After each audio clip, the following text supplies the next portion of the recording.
러시아의 중거리 미사일 보복 공격의 의미와 더욱 빨리 무너지는 돈바스 전선의 상황. 러시아가 중거리 미사일 RS-26을 드네프르페트로프스크에 발사했다. 약 6발 정도 발사한 것으로 보인다. 우크라이나의 군수공장을 목표로 했다고 하는데 그 결과가 어떤지에 대해서는 아직 보도가 되지 않았다.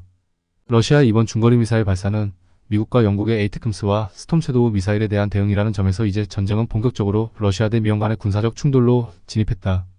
러시아는 우크라이나에서의 특수군사작전에서 벗어나 실질적인 전쟁으로 진입한 것이다. 이번에 러시아가 RS-26을 드네프르페트로프스크에 발사한 것은 크게 보다 두 가지의 의미를 지니고 있다. 미국과 서방에게 러시아가 핵무기를 사용할 수 있는 전 단계까지 진입했다는 것을 보여주는 동시에 러시아군의 작전적 목표인 드네프르페트로프스크를 타격했다는 것이다. 러시아는 미국과 나토가 추가로 개입하면 핵무기 사용을 불사한다는 의지를 분명하게 밝혔다. 러시아는 나토가 개입하면 핵무기를 사용하겠다는 의지를 행동으로 증명했다. 미국과 나토가 러시아의 이런 행동에 어떤 생각을 할지는 알 수 없다.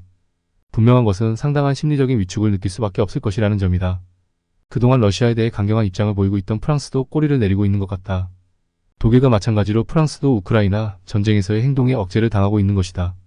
앞으로 상황이 어떻게 전개될지는 알 수 없다.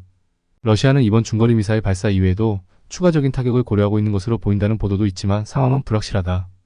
이번 러시아의 중거리 미사일로 공이 미국과 러시아로 넘어간 것은 확실하기 때문이다. 러시아가 우크라이나의 중심이나 수도인 키예프가 아닌 드네프르페트로프스크를 타격한 것은 미국과 나토에게 심리적인 효과를 거둠과 함께 여전히 효과적인 군사작전에 집중하겠다는 의지를 보여준 것이라고 하겠다. 러시아는 전쟁을 외교적 협상으로 전쟁을 종결하는 것이 아니라 군사적으로 종결시키겠다는 의지를 확실하게 보여준 것이다. 누차 언급하고 있지만 현 러시아군과 우크라이나 군의 전선 상황은 매우 급박하다. 우크라이나군은 필요한 병력을 제대로 보내지 못하고 있다. 화력은 압도적인 열세이다. 러시아군은 매우 활발하게 움직이고 있으며 우크라이나 방어선은 급속하게 무너지고 있다. 젤렌스키는 미국의 지원이 없으면 패배한다고 했는데 사실은 미국이 아무리 지원을 해도 패배할 수밖에 없다. 쿠르스크 지방으로 공격해 들어간 것은 우크라이나군의 결정적인 패착이었다. 쿠르스크 전선은 우크라이나 군의 병력 배치를 곤란하게 만드는 역할만 하고 있다. 전선이 확대되면서 안 그래도 부족한 병력을 더욱 부족하게 만들었다. 우크라이나군은 전략 예비는 고사하고 작전적 예비도 제대로 없다. 근근히 충원 병력으로 전선을 유지하고 있을 뿐이다. 우크라이나 군의 병력 배치가 매우 엷어진 것이다. 전술적 수준에서의 역습과 같은 방어 시 공세 행동도 제대로 하지 못하고 있다. 돈바스 전선에서 참호에 숨어있는 우크라이나군 병력은 거의 속수무책으로 당하고 있다. 돈바스 전선에서 우크라이나군의 포병 활동도 매우 많이 위축된 것으로 보인다.